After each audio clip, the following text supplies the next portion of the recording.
Czech Republic. Wet track, the sign flashes before you. That's something of a bone of contention, I would suggest, because there are parts of the track that are dry, but officially, by announcing that the track is wet, it means that wet weather tyres can be used should the drivers so mandate to do.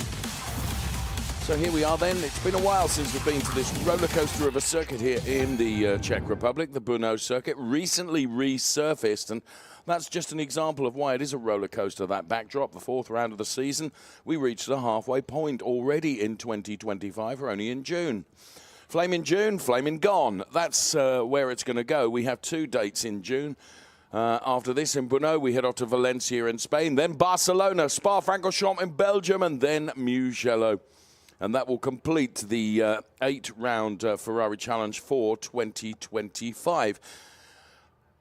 I mentioned that it's recently resurfaced, and that is exactly the case. So brand new tarmac going down on the 5.4 kilometers.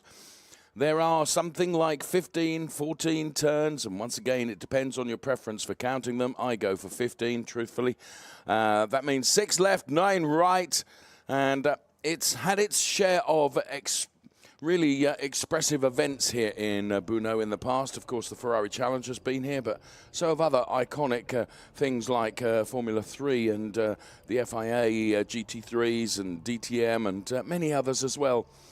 Track temperature currently 23 degrees. The air temperature is 18 degrees.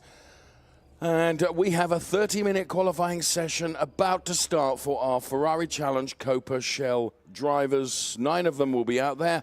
Ernst Kirchmeier, Ray Acosta, Zoe Skrimbias, John Dillon, Thomas Gosner, Ruslan Sadriv, Corinna Gosner, von Skeltermar, and Willem van der Vorm. A warm welcome back to the Scuderia Monte Carlo driver. Willem, it's great to have you back on track. NM and Manuela Gosner.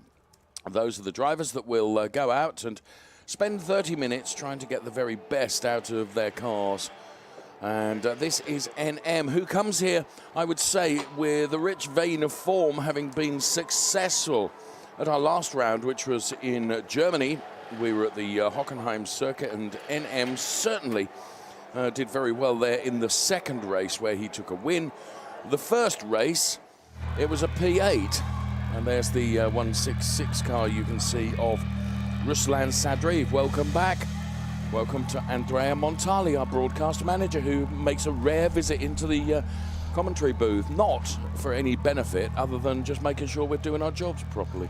He yields a stick, you know, and alongside me, Nico Spalek, who was first to receive a thwack from said stick. Yeah, definitely. Even though I didn't say anything to you, but now I can say good morning also from this side. Welcome to Brno. We're about 1 minute away from getting this session underway, and that will be the first action in earnest in this Brno weekend. There is von Skeltermar, who's done a lot of racing in the Ferrari Challenge, and eager, positive, ready to go. Has been to Brno a number of times, as have we. And the last time, as you said, 2022, a lot has changed. New surface, different car, obviously. The undulating nature, as we say, see Ray Acosta. Morning, Ray. Alongside him is Marco Bononomi, his driver coach. Also, Ray's son Michael is with him this weekend, I believe. So, Ray, good luck for qualifying. He's from Miami and races in the North American Series. And Thomas Gosner is suited, booted, and ready to rock and roll and soul very, very early on, anticipating the green light for CDP MP Racing. As Nico was mentioning, Ernst Kirchmeier, the Kessel Racing driver, will be driving car number 106, another driver well worth keeping your eye on as NM makes his way past our commentary studio. And there you can see the car on the right-hand side of your screen making its way down the pit lane. We're zooming in on the Ineco Rapata Corsa Ram car driver combo of Manuela Gosner. Manuela victorious this season, and in earnest, we trust. And there he is, jumping into his Kessel Racing 296 Challenge car.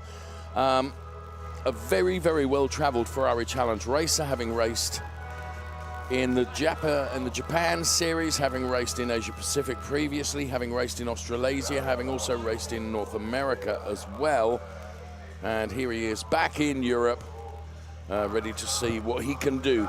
By his own standards, his performance in Hockenheim was a little lowly, P6 and P7. And I was speaking yesterday to this man, John Dillon, and John's appearance at Hockenheim was all about extracting points, which he did. He perhaps didn't achieve the results that we think he's capable of, but he's been to Brno, loves the track. Let's see what he can do this weekend, Nico. Yeah, absolutely. And we're about 1 minute into the session, and we're not showing you many cars on the track because there are not many cars on the track. Exactly one has made it out of pit lane. So we hold steady for the time being and take a look at the stationary car and the driver, Corinna Gostner, one of the eclectic, very prominent Gostner clan. 3 of them racing in this category alone. Absolutely. Corinna, Manuela, and their father, Thomas. Now, our RF camera team down there that work really, really hard. By RF camera, we mean they're sort of portable cameras. You can see one of our cameramen, that's Willie, to the right-hand side, just walking past. I'm hoping that our director will get one of our RF camera team just to really zoom in on the tyres, because even though it's been deemed a wet track, Nico, from the part that we can see, and I appreciate the part we can see is not necessarily reflective of the other parts, I'd be surprised as out there is an M. It'd be interesting to know what tyres they're going out on initially. Yeah, I had a brief chat with Giorgio Sanaggiotto, head honcho of the Reparto Corsa Ram team, and he said it is definitely going to be a track for slicks, but the first 10 minutes or so will be more treacherous, and I think the amount of minutes also depends on the number of cars which will run initially, because they will dissipate some of the remaining water which is still soaked in the tarmac where it is wet. So certainly expecting only slicks in this session, even though, as you say, it's deemed a wet track, but expect most of the drivers to hold fire until very late in the session. So we will see how late that will become. It gives us 27 minutes to tell you many stories, which we hope you'll find as humorous as we do. Doubtful. Yeah, quite. NM then, who, as I say, was victorious in Hockenheim, and will be hoping to replicate that success here in Brno. And yeah, you can just see a little bit of spray coming off the back of the car, in reinforcing what you were saying, that there are just little patches where some water is still about, so it'll be very tiptoey to begin with. Now, the other thing to consider is that this track has been, as I mentioned in the introduction to the program, recently resurfaced, and a very good job done by the tarmacking contractors, if I may say. I think it's billiard board smooth. But of course, this will be the first competitive event on the new tarmac. There have been test sessions, but in terms of real racing anger events, this will be the first one. Tarmac brand new, not very green, therefore. Some of the, I'm always told that the part of the tarmacking process involves various oils as well, which can be extracted, and actually sometimes that causes a problem, particularly in the wet. So yeah, I just think it's going to be really interesting to see how this track evolves over the course of this weekend. Yeah, indeed. Another nugget that Giorgio told me is that the track in itself, after resurfacing, is about 2 seconds quicker than it would have been previously. And then you add the fact that we're now here with a 296 rather than 488, which was the car of choice in 2022. And in combination on a dry track, the difference is about 6 seconds for a lap. So that's amazing, isn't it? Rather than 2:03 or something like that, we're now significantly beneath the 2-minute mark.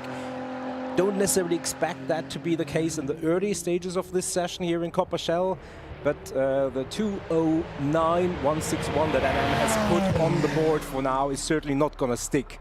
That, I think, is pretty much a safe bet. Yeah, that was he was still using that as something of an installer. So yeah, times in the 150s are targeting and potential certainly, and those are times that we've seen in the test sessions. I can see von Skeltermar making his way down the pit lane from there. You can see it as we two-box the screen. You can just see his shark's teeth-fronted car making his way down the pit lane. He's going to be only the second driver that will venture out onto the tarmac. This is the Rosso Corsa Racer NM. You can hear Nico tapping away, checking the data as we speak as to what each and every driver and how they're going to strategize their qualifying as NM improves, certainly, through the first sector. Now this roller coaster, which we were filming some pieces around here yesterday, and it's really, really enjoyable to watch the cars during their test session, seeing how they handle these turns and where they choose to use the curbs, where they choose not to use the curbs. You run uphill once again now through this chicane. Back on the gas once again, still climbing uphill. So the roller coaster mantle that the track attracts is not without some justification. I have to say, from the times that we've been here before, the racing has always proven to be really rather spectacular. And rounding the final turn and heading towards the start-finish straight now, here comes the time of 2:04.956. So a huge uplift in terms of time, but still nowhere near where we expect come the end of the session the times to be. So super slow-mo in replay of the NM car, and here is the very driver car combo that I mentioned was making his way out onto track. Fons Skeltema, he's been with the Ferrari Challenge for the thick end of 20 years. He knows the Ferrari Challenge absolutely inside out. Tempted to say that of all the drivers here, he's probably got the most experience of this Automotodrome Brno, Nico. I think that's a fair assumption, yes. Definitely a very, very experienced driver. Hasn't always found it 100% in groove with the 296 Challenge, but certainly thus far this season, the results have been on the upswing. As we take a look at the car of Zeus Scrimpias, who was the champion in Coppa Shell Am last year, has been elevated, the young man from Lefkada in Greece. Yeah, new to racing in 2024, made no mistake, went out, blitzed it, took the championship in a dominant fashion, and has established himself really rather well in the Coppa Shell, in the higher category. Indeed so. It wasn't all honey and roses for him. His entry into racing didn't come without one or two knocks, but he dealt with them so well and dug deep, and really, really impressive debut year from Zeus Scrimpias. And he's continuing that rich vein of success right now, as indeed he has moved up to the Shell category, having won the Shell Am title decisively last season. So well done to him, and I'm heading out to his island in the summer, which he's very excited about. Celebrity visit, not by me clearly, but by somebody. I don't know who he was talking about, but here's Fons Skeltema. I'll get back to the script, Dave. Here's Fons Skeltema then, driver of the 177 car, and this year, Nico, I mean, he is one of the drivers that has taken to this 296 in the second year of this 296 Challenge car. I think it's fair to say, and he would admit it as well, that he didn't immediately find favour with the car like some drivers did, and it's taken him a while to get it all together. But he's been on the podium this year, and I venture to say it's not going to be his last podium appearance, or indeed potentially win from Fons Skeltema. You never ever dare bet away from him. Yeah, of course. And yeah, he had his longest podium-less streak in recent history, certainly last year, but as you said, came good at the beginning of this year in Monza, and has shown that that was not a fluke, and has shown a rich vein of form. Has not always had his own way, some misfortune, but that's all part of motorsport, and he's in good spirits. And there is the team that engineers him, and has done for many, many years. Kessel Racing Team, Ronnie Kessel, obviously. enigmatic team principal. Very good expression, yeah, absolutely. As he rounds the final turn, coming onto the home straight. No really long straight here, and that's one of the things that we will see in the race. Overtaking, as Fons clocks in a 2:12, which is second overall, but still more than 10 seconds off the 2:01.9 set by NM. There are no long straights here in Brno, a traditional motorcycle track, as you can tell, very twisty, left-right combinations. So overtaking always comes at a premium here in Brno. Tire preservation is always key, because once your tires go off on this sequence of turns, you can really lose a lot of time. So it's really part of the strategy to keep the tires as fresh as possible in the race, and that already starts in qualifying. The fewer laps you do on the Pirelli P0s that you have to race on, the more it will help you, especially towards the end of the race later on. There is Ray Acosta starting his first flying lap. Now, Ray races in the Ferrari Challenge in North America, hails from Miami, and yeah, it's a warm welcome back to Ray. Looking at the times that we're looking at, Nico, I'm curious to know whether some drivers have chosen to go out initially on the wets and just see what the track is like before putting slicks on. Don't know. The collection driver Ray Acosta, then his first showing in this 30-minute qualifying session, of which there is less than 20 minutes remaining. We're almost into the second half of this qualifying session, with 2/3 of the drivers having not even ventured out onto the newly relaid tarmac. So the other thing to mention, and you bring up a very good point in that there are no long straights here, is the fact that there are, by dint of all the turns that there are, the track becomes very tricky when there's traffic out there on track. So I suspect that the second half of this qualifying session is going to become quite busy. We can see John Dillon out there on track right now, driver of the 151 Formula Racing car. And Ray Acosta has navigated his way past that 151 car and continues on his way. And Ray Acosta then, beautiful livery across that 296 Challenge car.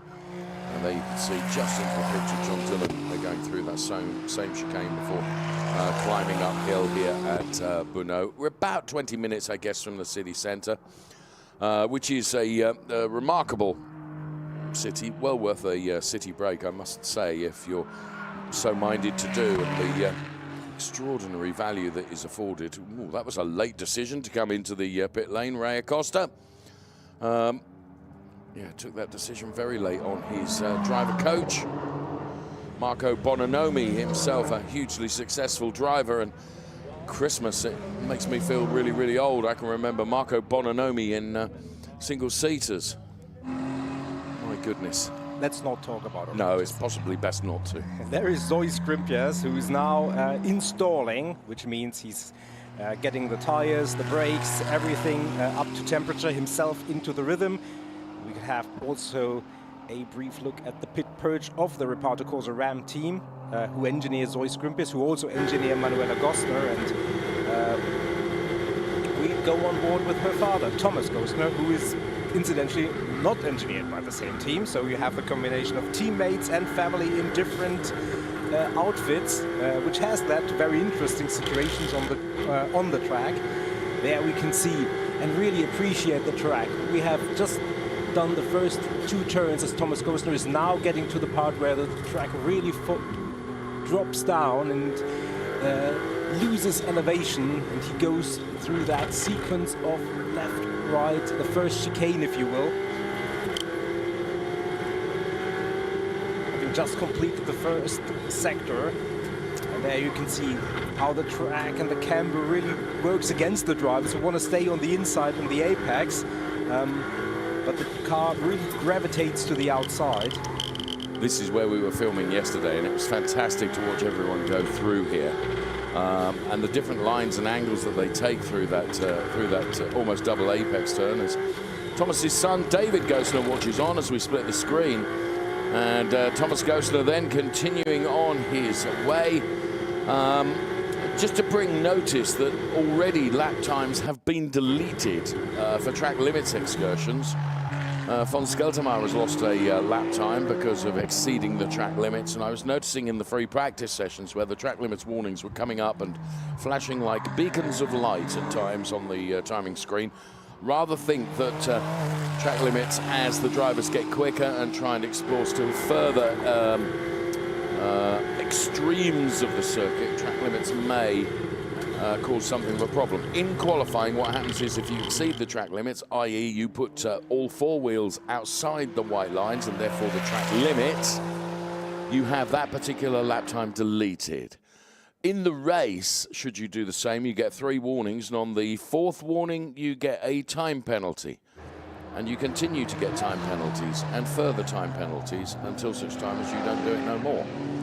Yeah, or the race is over, or race stewards have had enough, which hasn't happened in recent memory anyway. But yeah, it becomes very punishing in the race after a few freebies, if you will. And as you say, in qualifying, it's that particular lap that gets taken away. Von Skeltermaier, a very, very good first sector. The second, more nondescript, but that is much more like it, within 4 100ths of the NM time. So that was his first really real banker. And I think you're very right in terms of the track limits. Once the drivers feel they're comfortable, they will be more aggressive. They will try to get those extra few 100ths, the extra 10th out of the car and the track and themselves. And that obviously puts you in a more perilous position in terms of just overdoing it a little bit. There is John Dillon, currently in P4, and there you can see how he climbs up the final part of this circuit. Just one more chicane to do for him. Good first sector, excellent second sector. In combination is not quite competitive for a pole position potentially, but certainly on an upward trajectory. Yes, John rounds the final turn, heads to break the timing beam then, and a time of doesn't improve his P4, but he will go again. Of course, every time the driver goes again, he's taking another lap of rubber out of the tyres that presumably they will be starting the race on, as Thomas Gosner remains P3, but he's done 2 personal bests through Sector 1 and Sector 2. You don't need to colour every sector purple, meaning that you're quicker than anyone in that particular sector. That's what purple denotes. Blue denotes fastest personally. Gosner fastest through P1 to sectors 1, 2 and 3, and lo and behold, what does it give him? P1, a 1:59.081. Big margin of time.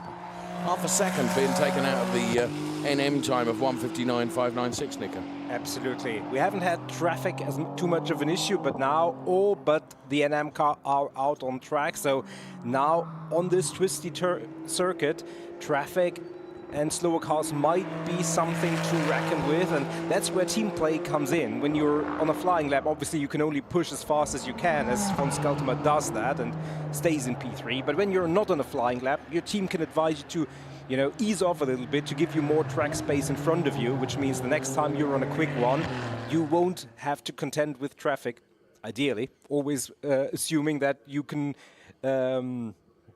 project what everybody else is going to do, which is difficult enough. Here is JD then. John Dillon being coached this weekend, as he so often is, by Matt Griffin. A phenomenal racing driver and phenomenal racing coach is Matt Griffin. And JD then with personal best sector better than anyone in Sector 2. And I think he was 2 100ths down on Thomas Gosner's time. So this is looking good for John Dillon, the Formula Racing driver then of car number 151, rounding the final turn, heading for home. And yet, look at that, 2 100ths down on Thomas Gosner. So John Dillon goes second fastest. Not surprised by that, if I'm honest with you. It's Gosner, Dillon, NM, Von Skeltermaier, Ernst Kirchmeier, Corinna Gosner and Ruslan Sadri. They are the top 7 at the moment. Yeah, there is Ernst Kirchmeier, and you could see he was running very wide on the exit of that turn. Let's see if that is allowed or if that was already exceeding the track limits. Ernst certainly was one of those who had some track limit warnings in free practice. Doesn't really matter that much there, but obviously you want to get in the rhythm and feel confident about yourself and the trajectory you have through the turn. So Ernst Kirchmeier currently in P5, former champion in the Ferrari Challenge, currently now up into 3rd place. And where the gaps between the drivers were very, very vast, they're now coming down and getting closer and closer as we take a look again in replay on the Ernst Kirchmeier 296 challenge. And back we go to Zoe Scrimpius with a distinctive light blue livery with yellow accents dipping down as we have the speed cam and can appreciate a little bit of the speed, which, you know, just by virtue of the characteristics of this circuit is not going to be anything like we had at Monza. But still gives us a good understanding of how quick the 296 challenge cars are on this circuit. Thomas Gostner, P1, John Dillon, P2, Ernst Kirchmeier, NM, von Skeltemer, Corinna Gostner, Willem van der Worm returning, and a very welcome returning to Willem van der Worm. Haven't seen him yet on screen, but he has figured in the timings thus far. Zoe Scrimpius and Ray Acosta, the only two who haven't set a time yet. And as we saw, Zoe Scrimpius is on his way to change that. NM, our pole setter provisionally at the beginning of the session, was in the pit for quite some time and is now effectively doing his second bite at the cherry, trying to come out on top. Von Skeltemer in pit lane, going out again as well. If you can be the cherry on top of the cake, isn't that everything? It's like wearing a crown. Right.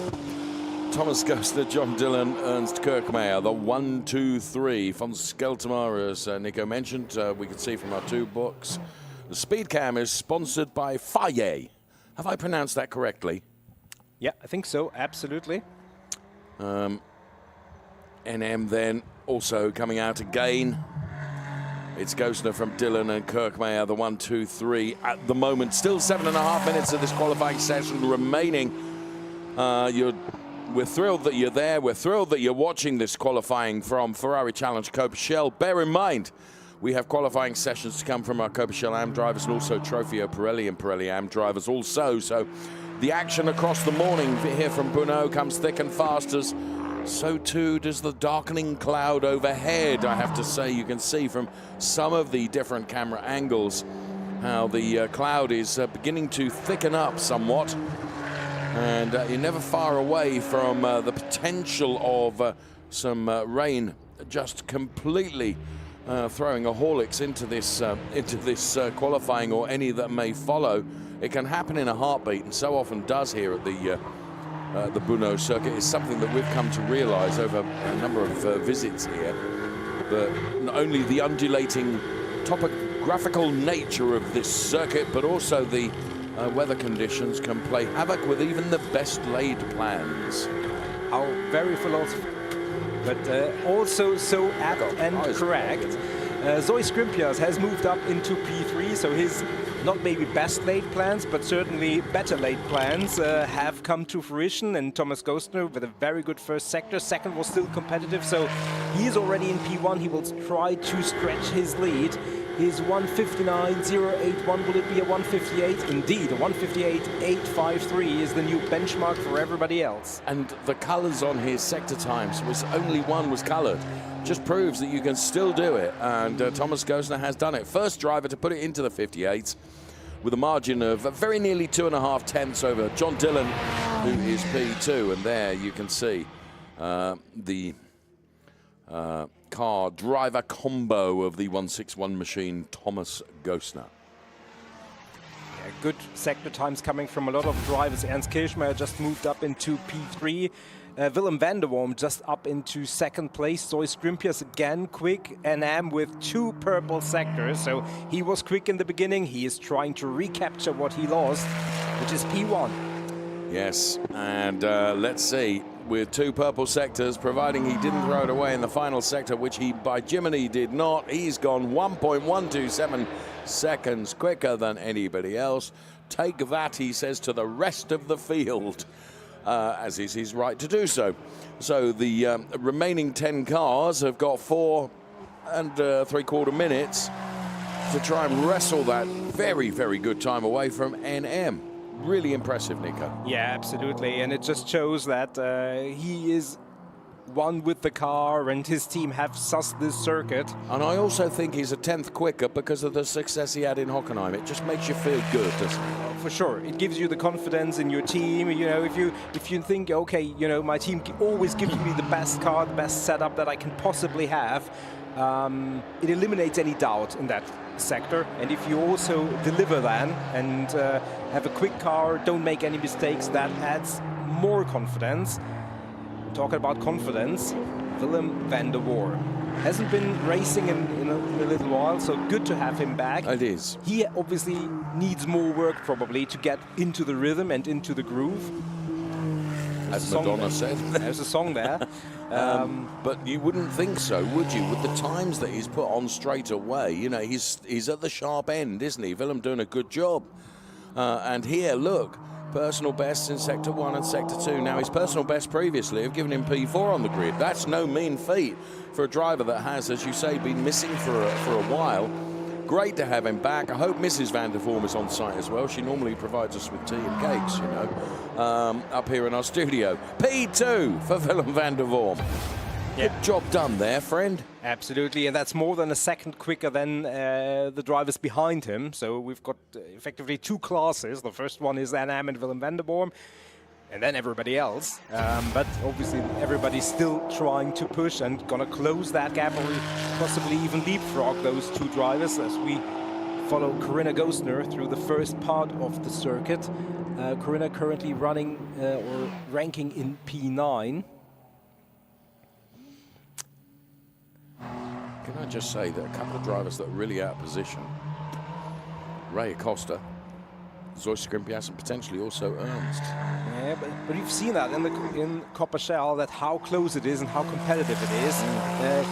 I would agree with that. Equally, I wouldn't rank anybody who's at the top end of the qualifying as too high compared to their usual standard. So the top 8, 9 certainly are so evenly matched and so close that, you know, a marginal difference, a little bit of traffic here, one track limit, lap disallowment, it changes the face of a race in the qualifying result. Has afflicted Ernst Kirkmeyer and Ray Acosta, to be fair.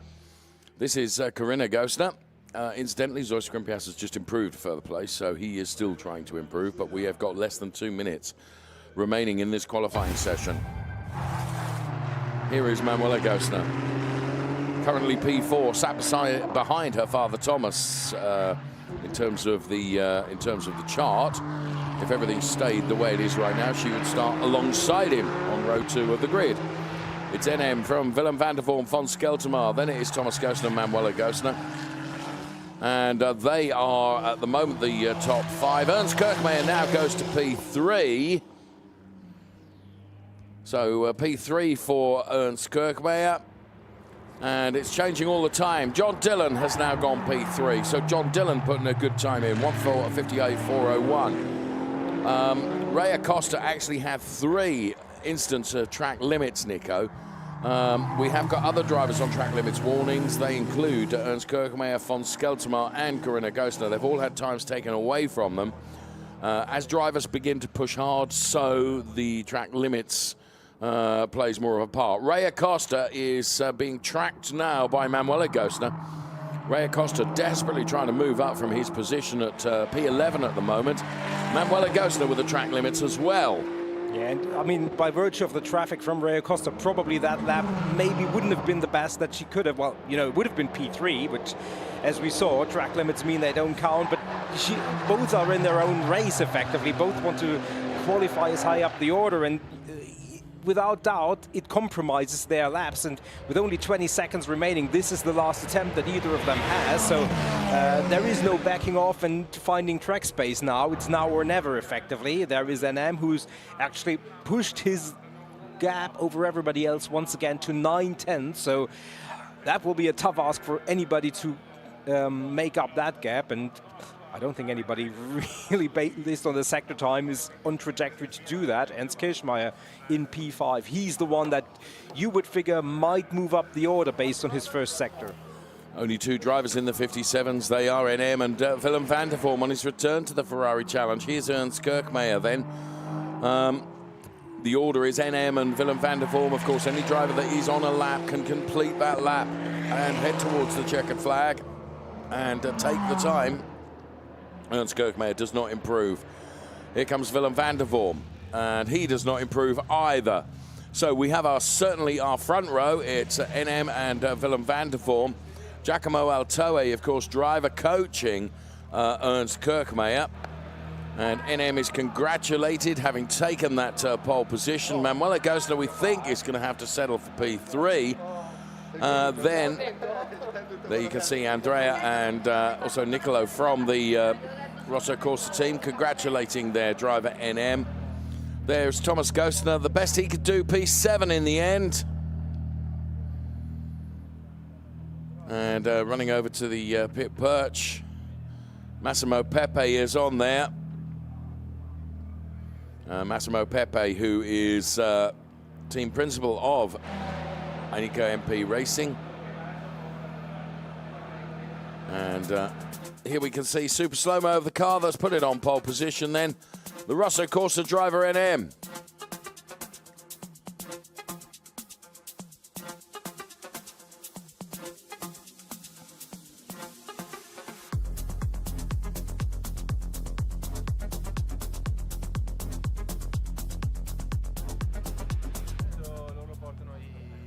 And there is Corinna Gostner. We'll be starting from the 5th row of the grid. P10 for Corinna. Also goes across to take a look at the data on the pit wall of MP Racing.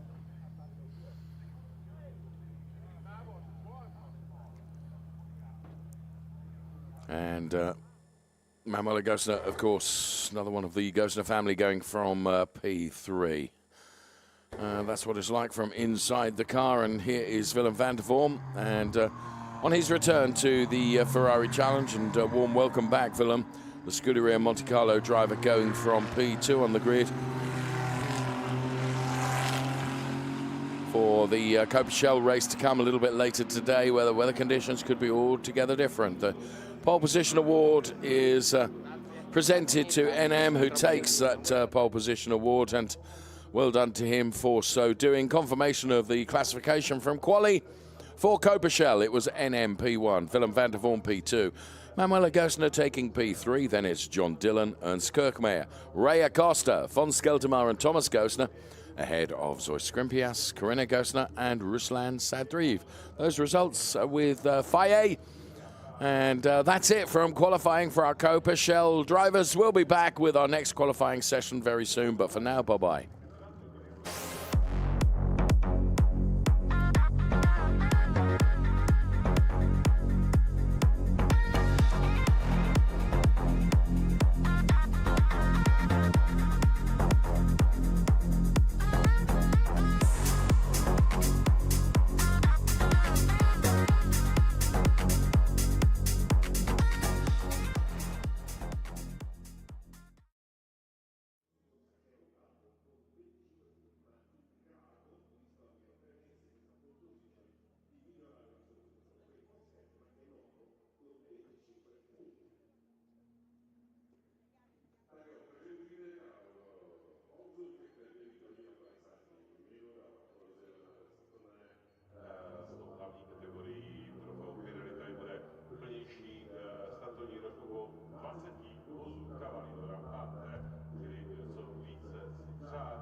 invece è bella, ciao.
Hello, everyone.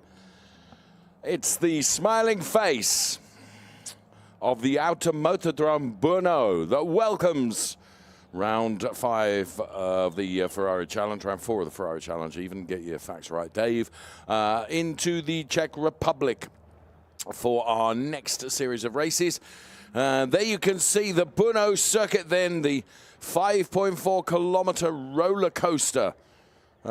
This is round 4, not 5, 4. Halfway point then in our season before we head off for our 2 weekend events in Spain, then Belgium, then Italy. Valencia, Barcelona, Spa-Francorchamps and Mugello then rounding out our 2025 championship season. And this 5.4 newly resurfaced kilometers of 15 turns, 6 left, 9 right. Opened back in 1987 in its current form, and every driver considers it something of a roller coaster. It's a very twisty, turny, very few straights with which to really put on an overtake, but overtake you can do here. 25 degrees the track temperature, the air temperature is 19, and already some spectators in to enjoy the action to come from our qualifying session, where we put 2 of our categories together into the one session, Trofeo Pirelli and Trofeo Pirelli Am. The Pirelli drivers drive with the red strip across the top of the windscreen, the Am drivers with the white strip across the top of the windscreen. The drivers you will be seeing include Yasin Ferrati and Max Mugelli and Andrew Morrow and Herbert Guys, David Akabadze, Felix Herziger, Michael Verhagen, James Owen, Nobuhiro Imada, welcome back Nobuhiro, David Gosner, Henri Acide, Marco Zanassi, Gilles Renmans, Martin Havas, Hanno Laskowski, Armin Arapor, Vincenzo Scarpetta and Hendrik Viol as the green light goes on at the end of the pit lane, and Henri Acide prepares himself to go out for qualifying. Henri Acide then driving for Kessel Racing. It's my great privilege, pleasure and indeed honour to introduce Nico Spalek alongside me for the duration of this qualifying session, which will go by like a flash in the pan, I can assure you. Because half of the first minute of the 30 that we have is gone already. Yeah, well, as we can see, the first cars are filing out of pit lane. Michael Verhagen, one of them. Henri Acide, we just saw leave his pit, and there he is indeed leaving the pit lane. The 82 car, that is the one of Martin Havas. He with something of a home gig in the Czech Republic for Scuderia Praha. They obviously have a number of guests here from the dealership, the sporting side. This is the one in the calendar that they had circled when it was released back last September, as we go on board with Michael Verhagen. We haven't been to Brno since 2021. It was a bit of a different circuit. And obviously it was a different car. It was the 488 Challenge Evo back then. We're now here for the first time with the 296 Challenge. Felix Herziger, he is coming to Brno on a rich vein of form, having had a pretty forgettable opener in Monza, but ever since then he has been the man on the move, and more often than not, and pretty consistently at the very, very top end of any result sheet. There is Herbert Guys, still in final stages of preparation. He of Maranello Motors in Cologne, actually. So coming from my home zone of Germany. Big shout out to his coach there as well, who's strapping him in. Behind every team, behind every driver, there is a team of people that work tirelessly and relentlessly, giving of their best to their drivers to ensure that they've got the equipment to go out there and achieve all that they do. And as you say, Herbert Guys, close to you geographically, and David Gosner from CDP MP Racing, close to two sisters and a dad, also racing this weekend. That's how close they are. Zois Grimpias, who's just been out for his qualifying session in the Copa Shell class, returns, and I would suggest possibly feeling that he could have delivered a little bit more. I think he finished P4. Yeah, I think. Qualifying. Yeah, I mean, he was the champion in Coppa Am last year and has moved up, and certainly has been extremely competitive in the championship. But obviously, when you come from a streak of victories, being satisfied with P4 and 5, which is something that is not very natural for a racing driver to be satisfied with anything but P1. I think he's, I think he's going to be rather okay with it. But the ultimate satisfaction of standing at the very front of the queue has eluded him. Henry Hasid with a little bit of a similar story. He was champion in Coppa last year. And has vaulted 2 categories, actually. 2 categories now, up into Trofeo Pirelli. It's interesting the point you made there about any driver was going to be dissatisfied with anything other than P1. And I have to say, I fall into the trap of many people involved in broadcasting motor racing of, uttering the completely ridiculous question to a race winner. How do you feel about winning a race? Like they're ever going to say, absolutely gutted, I wanted to be 7th. I mean, it just wouldn't happen, would it? Therefore, why ask the question? It's certainly a rare occurrence, let's put it like that. But well, you never know. You never know. There are those, and there are maybe some others. We haven't come up again. We haven't come across any of those, but you never know. We go on board and get an appreciation of the undulating nature of the Brno circuit on board, obviously, with Henry Hasid, who takes us on a very, very quick tour of the circuit. Now we're at the lowest point of the track, and here begins the climb with that left-right combination. It's not a chicane, really, but you can see and appreciate that this is a track designed originally for motorcycle racing as much as for car racing. And there you can see the hotel in the paddock, and we're now climbing towards the final sequence of turns. Another left-right combination pit entry on the right-hand side from Henry Hasid, as I think he's gone through shot. Yeah, and there he is approaching the timing line, and he will be the first one potentially showing in our graphics. Well, not yet. We have a first time set, which already Henry Hasid with a 1:57.852, which is already a fairly competitive time, I have to say. I agree. The track and the car both much quicker than they were on our last visit. Really see the rear wing flexing on the 296 Challenge car in that super slow-mo replay. And they're into the team garages. Driver coaches, of course, uttering data to their drivers all the time. And Nobuhiro Imada, a warm welcome back to Nobuhiro Imada, who last raced in Misano, and he's back racing once again with us here. Of course, he also takes part in the Japan series of the Ferrari Challenge. I should mention that the Ferrari Challenge is one of the most revered one-make series around the world. And I do mean around the world, because we race not only across Europe, but also in Japan and Australasia and the UK and North America as well. And it's something that's really, really, I find it extremely warming about the championship, is that you have this interchange of drivers through nationalities. It's not that, you would necessarily be able to run 2 campaigns, one in North America and one in Europe, for example, but, the dates just wouldn't align nicely because there are only so many weekends in a year. But there are, the driver exchange is really, really healthy, and it's interesting when you talk to drivers in the Ferrari Challenge. The different competition you have when you go to a different region is extraordinary. There are their own idiosyncrasies, if you will. Yeah, absolutely. And as you say, it's great to have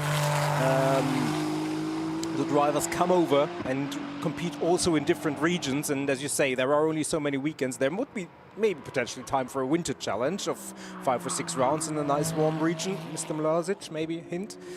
Yeah, maybe.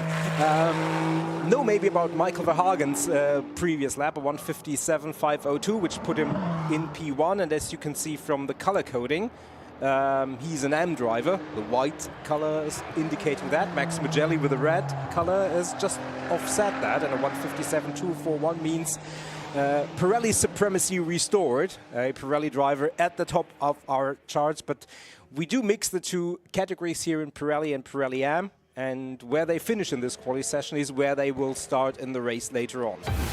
So well done to Max Mugelli. Well done to Michael Verhagen. I must mention one of his driver coaches is Larry Tenforder, who got elected and inducted into something of a Hall of Fame just yesterday in his home region, home nation of the Netherlands.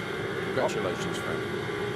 Absolutely, absolutely. And Michael Verhagen didn't have a great weekend, didn't have great pace back at Hockenheim, had a great start to the season, and definitely looks like he's back on form as we follow him up the hill. Really, this camera shot, really, really nice. Gives you an appreciation of how the track climbs at this latter part of the lap in the third sector.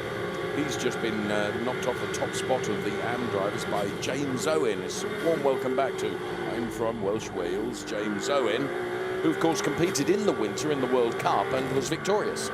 Yeah, very, very good from James Owen. Great to see him back.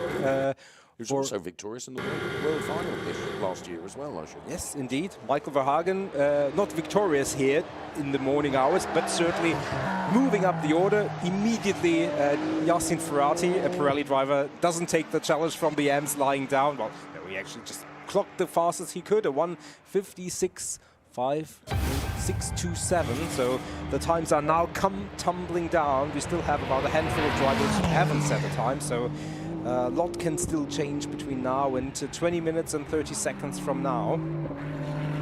So Yassin Ferrati then driving for the Emil Frey Racing Organization, being coached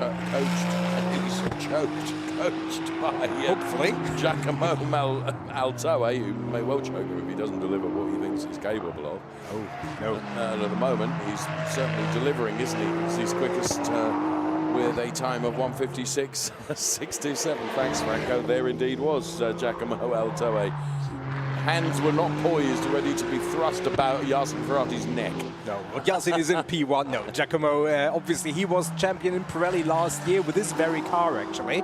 And did a magnificent job in 2024. The Emil Frey Racing team obviously active with Ferrari Racing in a number of categories, including this weekend at Zandvoort for the DTM.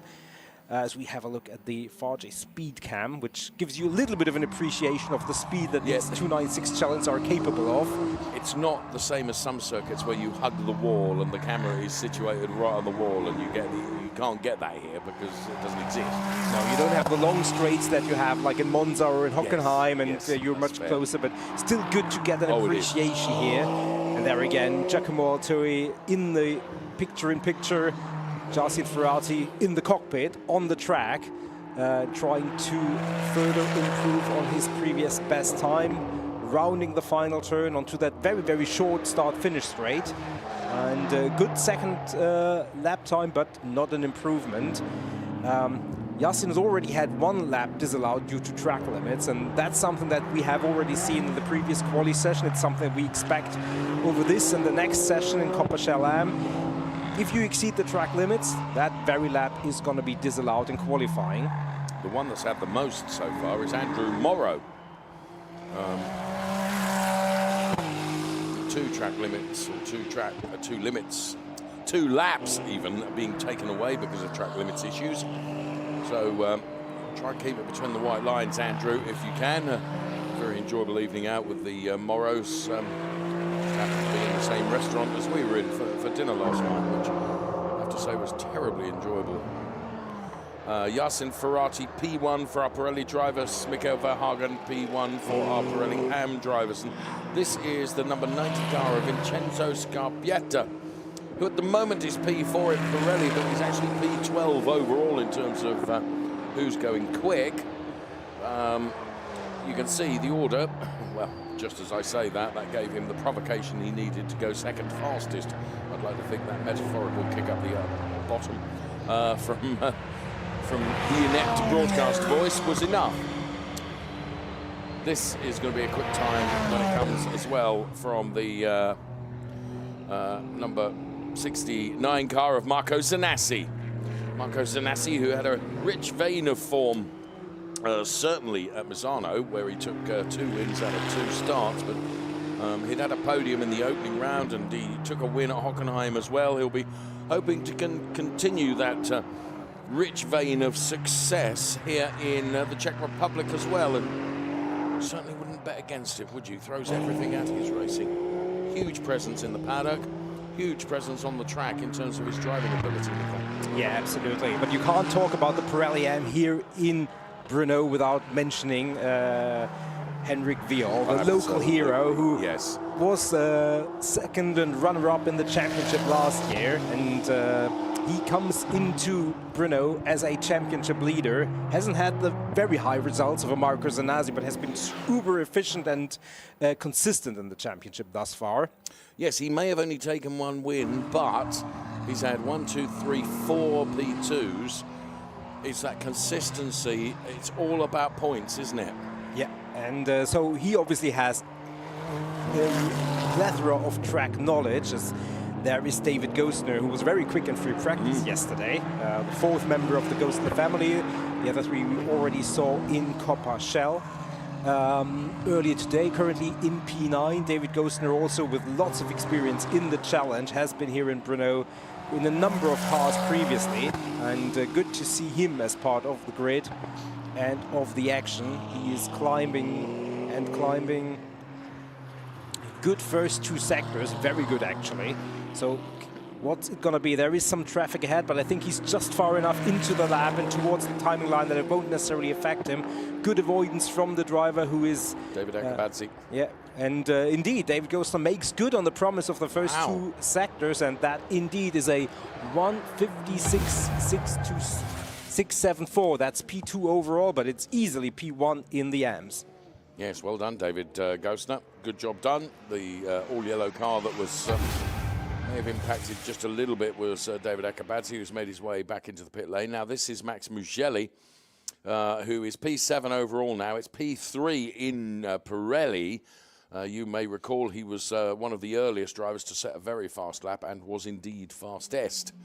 It's Yasin Ferrari from David Gostner, Vincenzo Scarpetta, then Mikkel Verhagen, Hanno Lastowski, and Hendrik Viol is 4th fastest within class, 5th fastest, 6th fastest overall at the moment for the Scuderia Prague team, who are situated literally right below us in our commentary studio.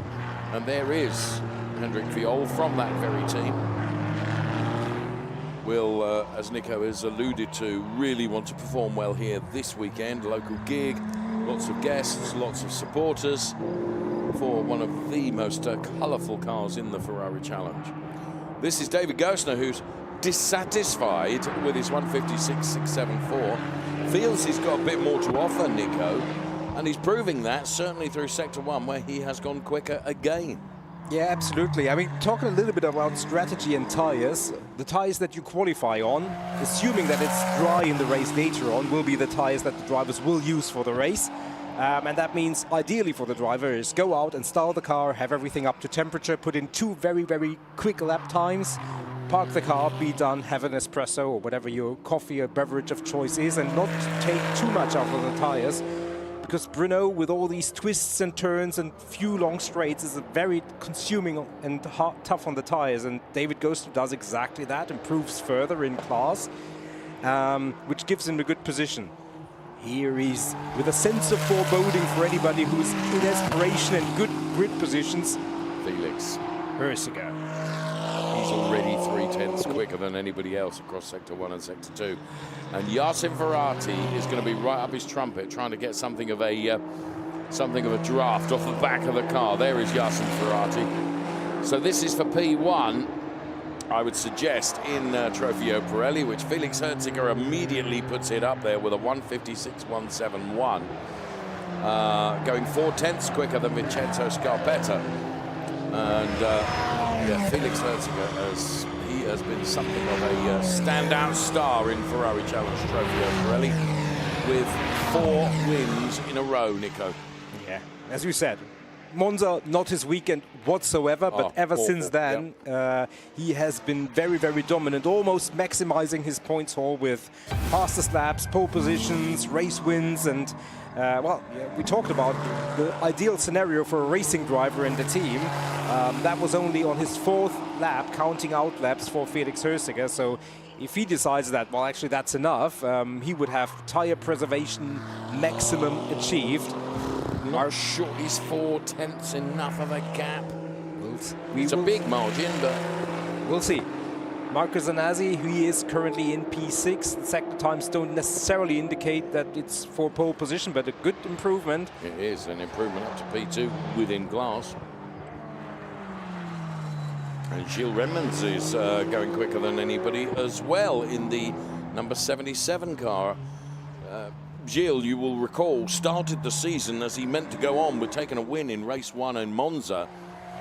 But from there on in, trying to replicate that success has proven a tall order. In fact, he's not even been on the podium, which seems extraordinary. However, it could altogether be different this weekend. And Sector 1, purple, quicker than anyone. Sector 2 was a personal best. He remains. His cumulative time is very, very quick. Is it going to be enough for P1? As he crosses the timing line, it most definitely is by 1.5 tenths over Felix Herziger. So the race for pole position really is on, Nico. Yeah, absolutely. And Felix Herziger trying to respond, but there is Gilles Redman, and we can see him not only in the car, but also appreciate the person who delivered that magnificent lap for the Francorchamps Motors Brussels team. And currently resides in P1. Felix Herziger tried to respond, improved, but 5/100ths of a second down. So if he was going to blitz it and just have one bite at the cherry, apple or fruit of choice, that wasn't enough. 10 minutes and a half remaining in this session. And with the number 90 car, there is Vincenzo Scarpetta, as you can see, not pushing. He exceeded the track limit, so the lap was aborted. Yeah, there is Henri Hassid, who we go on board with. He currently resides in P6, which in terms of the Pirelli is currently the cellar from which he most certainly wants to move up at least one flight of stairs, preferably 5. He is not on a quick lap. He is still installing the car, so that's why we also don't put any time on the screen for you, but you can see, you can appreciate how this circuit really winds itself down the hill and then later on up the hill, left, right, and how much traffic, if you come upon traffic on this track, how much it can detract from your lap time, because there is, you know, there is no long straight where you can just breeze past. You always have to find the right moment, and yeah, it's that's perilous, and the closer we get to the end of the session, the more that can bite you. Here's Marco Zanassi then trying to improve from his P2 place. Marco Zanassi is well used to being P1 inside the garage of Marco we go momentarily, the Motor Service Pinetti Motorsport team, who's bailed this lap of that, it's sure. Marco Zanassi, currently second fastest, playing second fiddle to David Gosner. As you can see, Sector 1 was an atrocious time, and therefore Marco will use this as an installer for the next lap, I would suggest. It's Gilles Redmans from Felix Herziger, Vincenzo Scarpetta. Best of the AM drivers is David Gosner ahead of Marco Zanassi and Michael Verhagen. And right now, Hendrik Viol is in the pit lane as we're looking at Herbert Guys. Herbert Guys for Maranello Motors Pro Racing, who I was joking with Herbert and said that he has had podiums and podiums and podiums. The win is eluding him. Whether the win will come this weekend, well, it's in his gift potentially. Picked up on the fact that Hendrik Viol is in the pit lane, Nico. Yeah, you're tracking him because he's, I think, heading out again now. Yeah, as you already said, the Scuderia Prague garage is just beneath a commentary window, and taking a adventurous peek out, I could see that he's just been sent on his way, and the P in the graphics turns into an O, and that means he's on an out lap. 7 minutes 40 seconds. That means by the time we're about maybe 3 minutes remaining on the clock is when he will probably be able to have his car and the tires and everything up to temperature, and probably 2 more bites at maybe a pole position. Vincenzo Scarpetta in replay, the number 90 car going through the turns.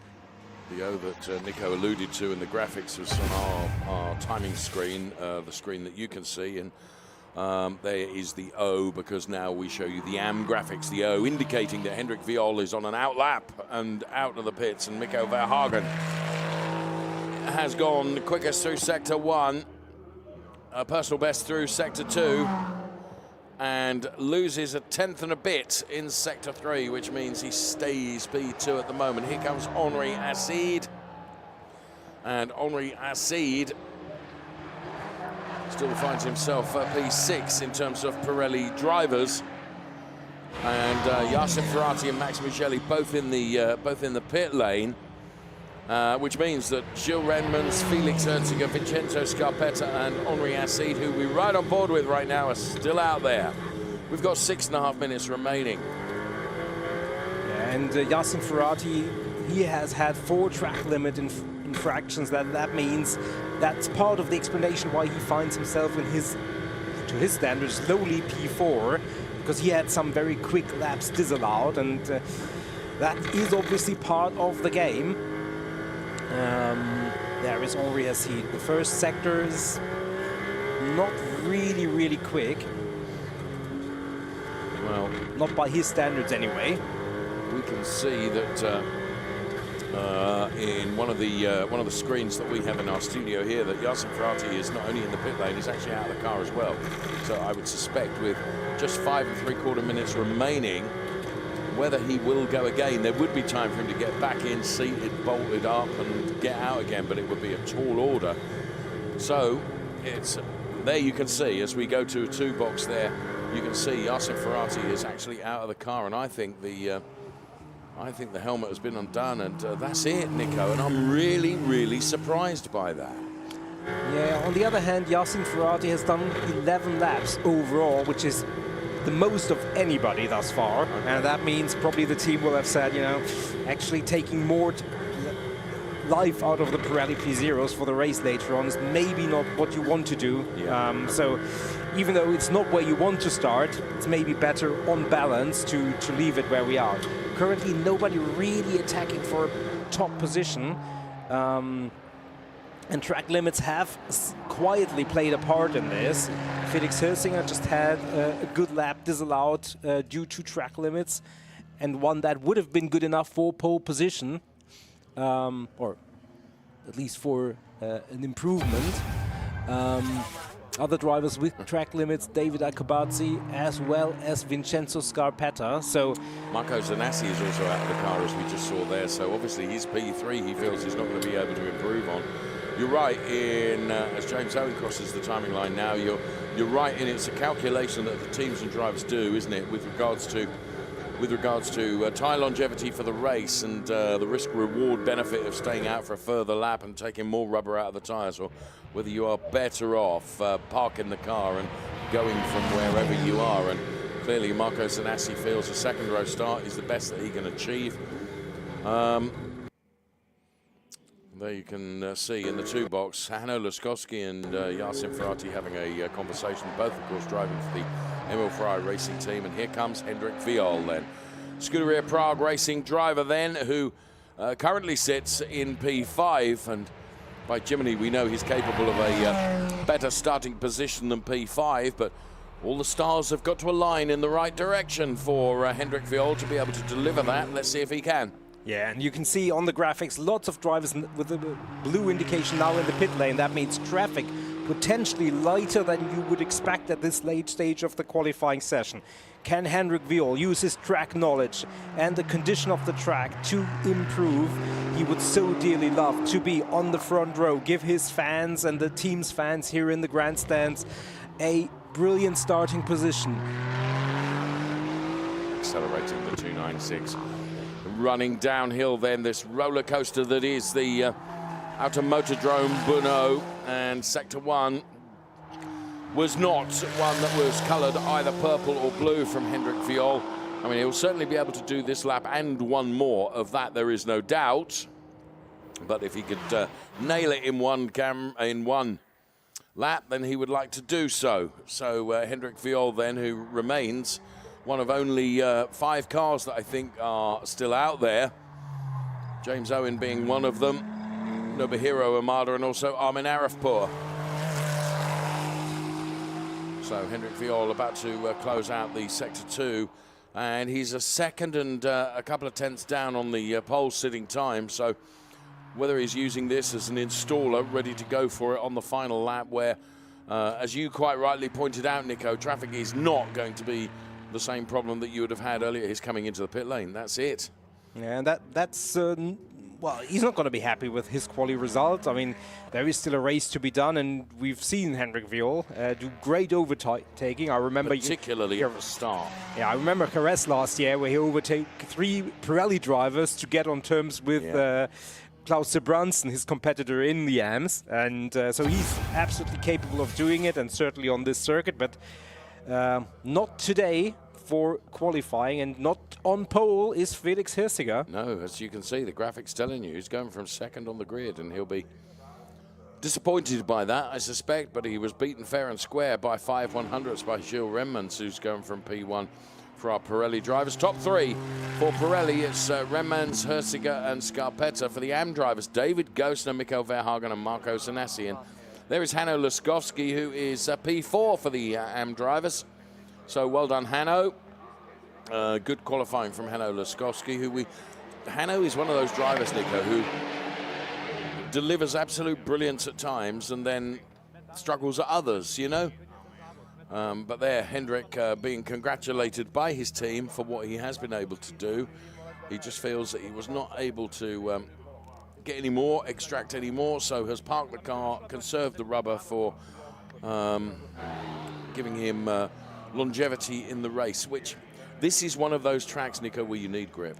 Oh, absolutely. We said overtaking is very difficult in Brno, but once your tires go off and you start sliding, that will make you so vulnerable because you can't defend the line through the turns, and that will just give everybody else a chance. There is Andrew Morrow, P9 in class, also not up to his lofty standards. I agree. And you can see them discussing there. Johnny Kane is driver coach to the right-hand side of the picture there.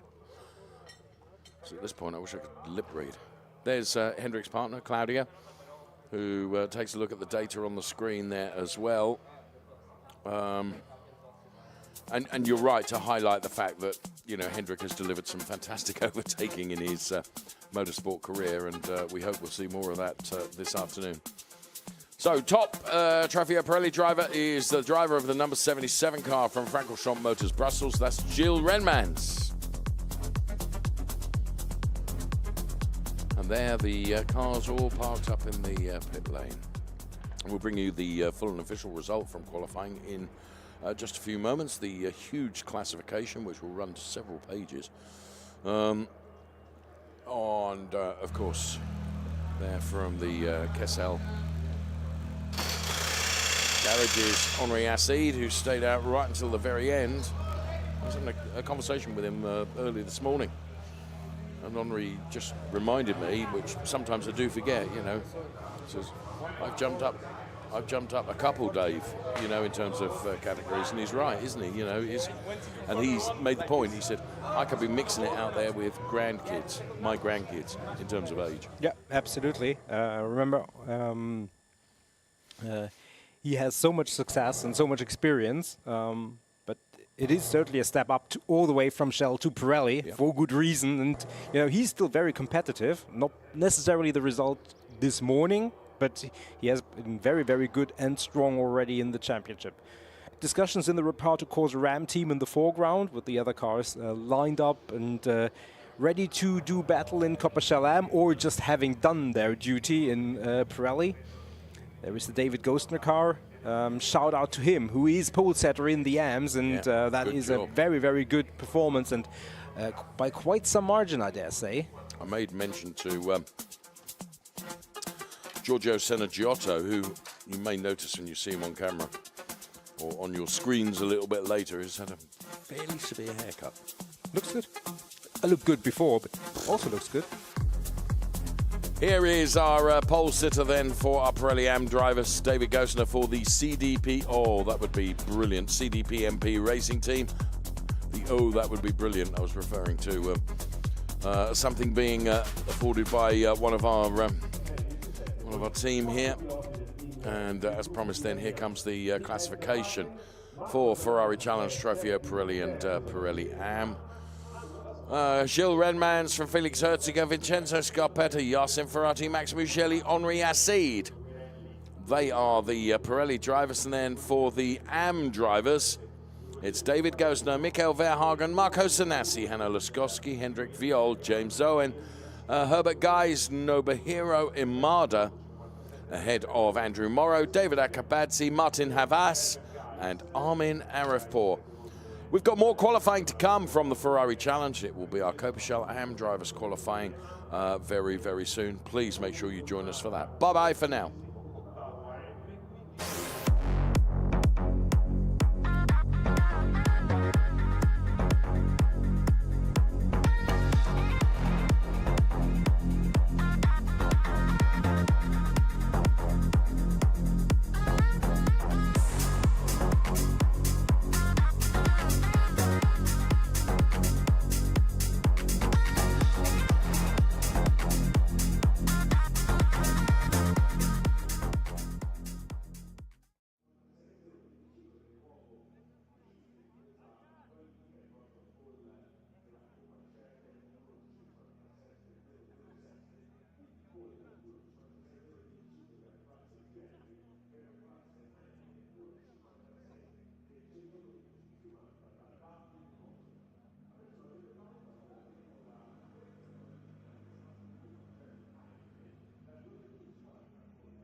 Welcome to the Automotodrome Brno here in the Czech Republic. It's qualifying sessions here for the Ferrari Challenge. We're delighted that you have chosen to join us this morning.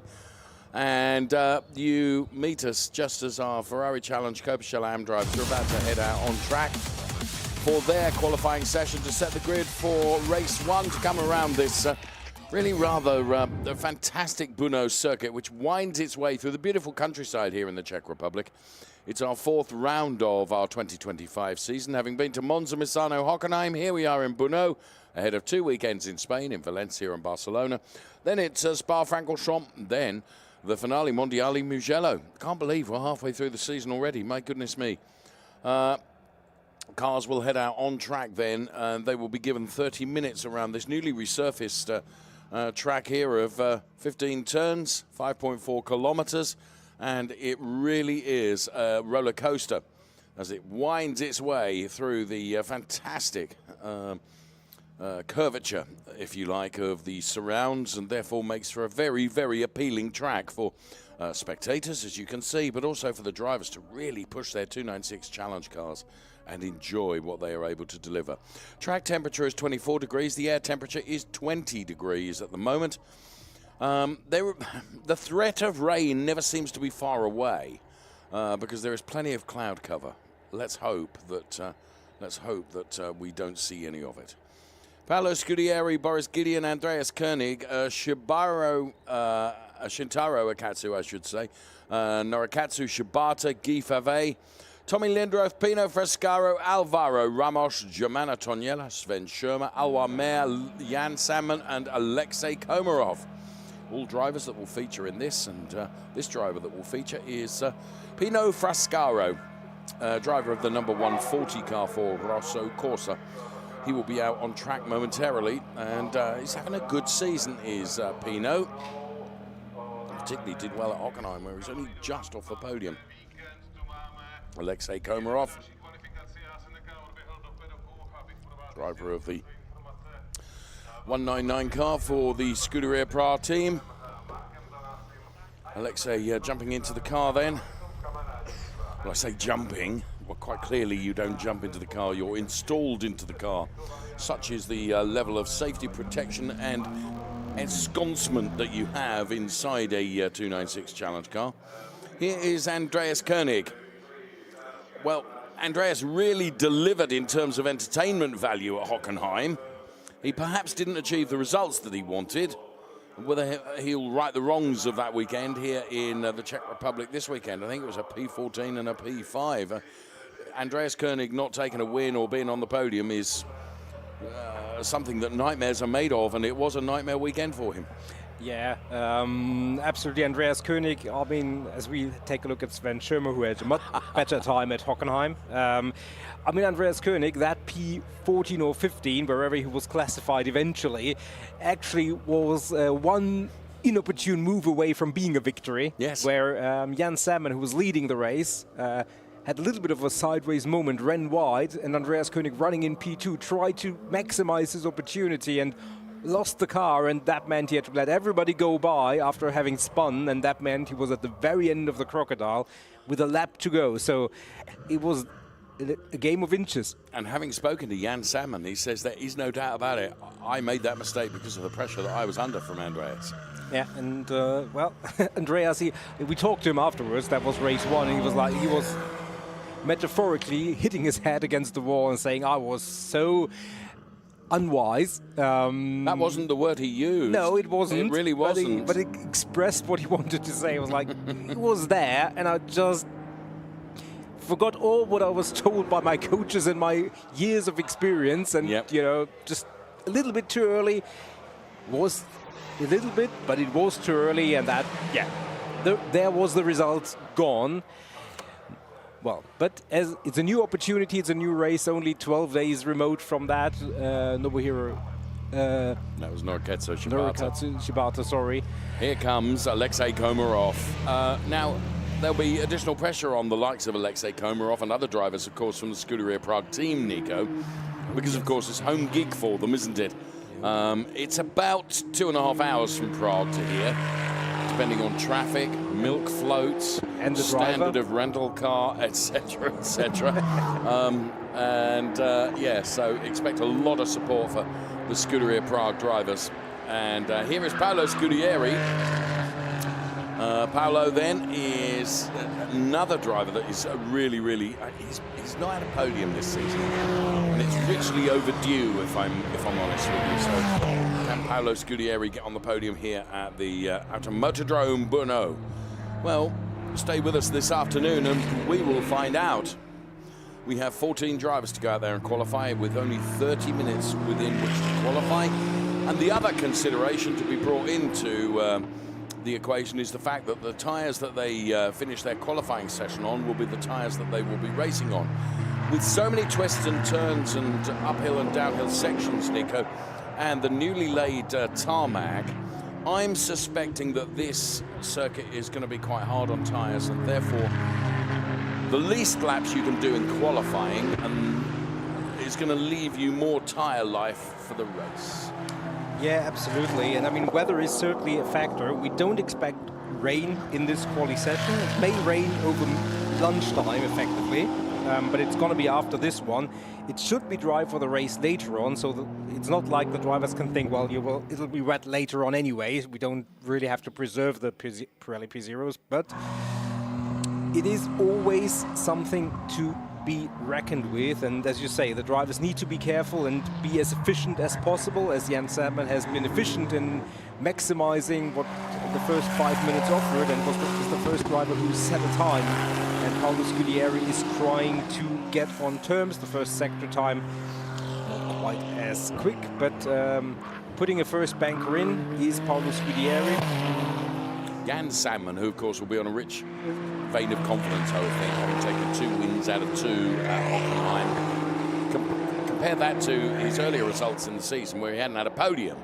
We know how quick Jan Sadman is. He has just got absolutely everything together right now. He's coached by Charlie Hollings, and they have a really good relationship as we watch the very car of Jan Sadman right now.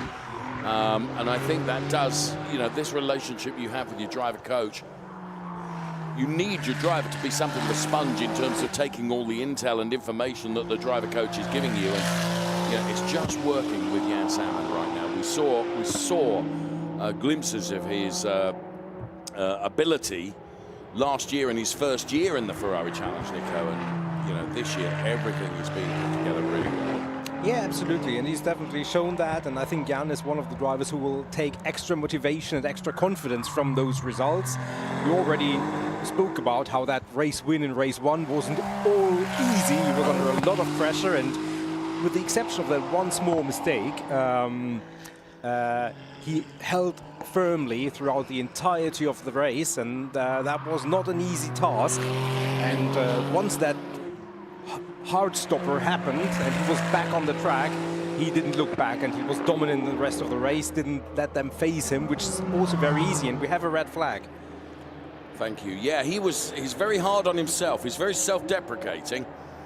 And, he makes the point that had that happened earlier in his career, so that is quite an off into the gravel. And as he says, if that had happened to him earlier in his career, he'd have lost the car at that point. And now he's able to hold on to the car.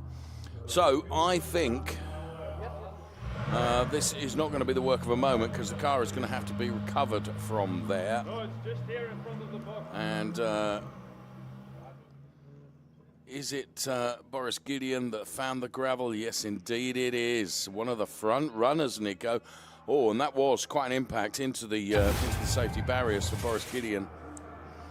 Yeah, that definitely was. I mean, the integral safety of the 296 Challenge, as for all the previous incarnations of the Challenge car, is just supreme. And so for sure, we expect Boris Gideon to be out of the car and perfectly all right. But that was quite an impact, and it may have affected the barriers even more than the car. And we will see if there will be any extensive barrier repairs that will keep this session red flag for an extensive period of time. For now, we have no information, but, well, I mean, if there is one thing about qualifying in the Ferrari Challenge, then that red flags is something that, and there is Boris Gideon, obviously perfectly all right with maximum his confidence maybe dented just a little bit, but he has a lot of experience and has seen a lot in his racing career, so I don't think it'll harm him or bother him too much. A bit of work for the Autohaus Ulrich team to do, potentially, Nico, which, of course, is always a concern. 5.5 hours until the race start. I mean, it's certainly doable, but he'll at least have to buy a round or two for the team tonight, I guess. Yeah, it's not the start. And, of course, inevitably, for race 1, if the team are able to repair the car, which I'm sure they are, he'll be starting from the back of the pack. No question. He's not going to put a time in qualifying. No question. Yeah, absolutely. And he'd not put a time on the board. Or had he? Yes, he had. It was a P2, but in fairness, it might not be right at the back of the pack. Well, a 2-minute... I mean, it is as good a banker as you can hope for at this stage of the session. But let's see what happens. I mean, the teams are all preparing their drivers. There is Tommy Lindroth, who is de-preparing, which would suggest to me that it's going to be not the work of a moment as he maximises any advertising opportunity that he can for Lindroth's Maskin service. To heck with it. Yeah, absolutely. I mean, Tommy Lindroth is not huge in stature, but makes up for that in terms of character. There is the Jan Sandman car. We already spoke about his exploits from Hockenheim. And there's Charlie Hollings talking to him. Charlie's another one who's had a big haircut for this weekend. Yeah, I think maybe there is one here in the paddock that we didn't locate yet. He won't be kept too busy with me, will he? But arguably. There is the Jan Sandman car then, which is currently P1, the only driver to have put it into the 150, so 159.723. So we're in a red flag situation. The reason for the red flag is because, unfortunately, the car of Boris Gideon ended up in the barriers, and that means that the car has got to be recovered. The barriers have got to be looked at to make sure their integrity has not been compromised before we can get back to racing again. Yeah, and you know, red flags always throw a spanner in the works in terms of what you try to do in a session. Now, if you can minimize that adverse effect, it's if the red flags is as early in the session as it has been now, with only 6 minutes having elapsed, so lots of time remaining. A few slow-mos, starting with Paolo Scudieri.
in discussion, Manuel Agosto is Germana Tonjela, I suspect.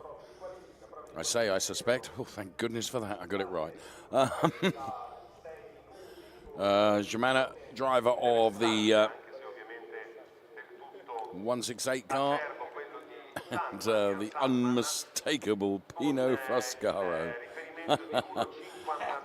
You talk, as you did earlier when we were actually talking about this man, Tom. You talk about drivers and their characters, and I have to say, it's one of the things that I find just so appealing about the Ferrari challenges. Each and every driver that's on the grid, irrespective of what category they drive in, they're characters in their own right, Nico. Yeah, absolutely. And there is Stefano Guy, former Ferrari Challenge driver and champion, and great character himself. And he is coaching Paolo Scudieri, and he's not coaching from the pit perch, but he is right in the fast lane because, well, it's a red flag, so nobody's moving anyway. But you know, he could do without the headset at that moment. You could just talk to him. But having been involved in motor racing for more years than I care to remember, and at the very, very highest levels where drivers are cosseted and almost protected from media and press people and broadcasters like myself. It's what's really lovely about the paddock of the Ferrari Challenge, I have to say, Nico, because you really get to know the personalities and the characters as we go past the Sven Schirmer car and then Paolo Scudieri here. I was saying to another driver coach to Sven Schirmer, along with Andrea Gagliardini, is Max Blancardi. And we had a fantastic shot when we were in Hockenheim when Sven Schirmer lost the lead of the race, and we crossed immediately into his garage to see Max Blancardi going smack against his forehead because his driver had just not given up, but had just lost the lead of the race. And you know, the relationship the coach has with the driver and the team has with the driver, you know, they share the successes, they share the beauty of being number one, but it also hurts when it goes the wrong way also. And you could see that sense of frustration with Max Blancardi, who, of course, is very ebullient, being Italian of nature and a former Ferrari Challenge multi-champion and all-time good chap. You could just sense, I mean, we've heard stories that driver coaches or team bosses have been so disappointed with their driver's performance that they've refused to get on the same plane as them to fly home and given them a punishment, almost like the proverbial head teacher. yeah, we're looking at you. Beep. No, we're not going to. We've said it before. We're not going to repeat that. No, that's not. Well, we can see that certainly the barrier repairs are going on, and that means we're still stationary and red flag, which, you know, we get means that we can tell you some of the wonderful stories of our travels and travails, of which there are many. Yeah. Look at Sven Schirmer at the front of the queue here. Did I mention about the power plant in the car park at Barcelona paddock, which my colleague alongside me Way too many times. Nearly reversed into. The session will start at 10:59. You're lucky. I've got a minute and a half. Well, we will go to Barcelona later in July, so I'm sure that story. Stay tuned, set your alarms. It's going to be at the end of July. You will hear that story from this very position. Well, actually from Barcelona, but you will hear it in commentary. How did you not take out the entire power supply to the Barcelona? Well, you know, I was there recently in the south of Spain and Portugal, and you know what happened in terms of power outage across the entire time. Oh, goodness. No, just kidding. Well, anyway, we're about 50 seconds away from getting this session underway. Germana Tonjela Nana is re-preparing, getting ready again. We only have time set from the top 6, and in reality only 4 meaningful times from the likes of Jan Sedman, Boris Gideon, who obviously is no longer taking part in the session following us off. Guy Favre and Paolo Scudieri. Everybody else, no time or no meaningful time thus far. So 23.5 minutes. It's going to be very, very intense. Yes, I think it is. because all of a sudden, as you alluded to earlier on, the strategies that the teams and drivers had set out for the qualifying session have had to be torn up and started all over again because of that break in the session. As we go back to qualifying right now, and champing at the bit by Jiminy is Paolo Scudieri, almost trying to find a way past Sven Schirmer in the pit lane. So here we go then, and Guy Favre then weaving from side to side as he tries to generate temperature into the tyres. It's going to be a busy time out there as we have a number of drivers making their way out of the pit lane right now. Alexei Komarov, I can see, has just left our position below, I should say, our commentary studio. There, as we split the screen, we can show you the car of the current pole sitter, provisional pole sitter, I should say, Jan Sandman. He has not jumped into being in the queue to get out of the pit lane immediately because he feels, having set a bank a lap, he can at least be a little patient in terms of getting back out there again. Yeah, absolutely. And as the drivers are installing and finding track space and getting themselves and the cars back into position to do their best about setting pole laps. Brief look at the Drivers' Championships coming out of Hockenheim. It's Sven Schirmer actually with 67, now 68 points. Boris Gideon at 54, so 14 points adrift. Andreas Koenig, 39, so almost 30 points away. He would so dearly love to make up ground, and two further points behind is Jan Sandman. So those certainly who have shown pace will try to get on terms and overtake, at least for this weekend, Sven Schirmer, who will be steady in defense and trying to maximize his points haul. Paolo Scudieri, he hasn't had it his own way thus far, as you already said, currently at 26 points. He's got some work to do to get back into the thick of the title chase. Which is very likely to happen. So all of a sudden the track becomes awash with the wonderful Ferrari Challenge 296 cars going about their qualifying business. In this, the Copachel AM class, as we keep our eyes on Paolo Scudieri. Now, you can see him there flashing his lights. He's flashing his lights at the Shintaro Akatsu car, just to make Shintaro aware of the fact that he's coming through. And through he has indeed come. He's currently fourth fastest, but hoping to improve upon that position.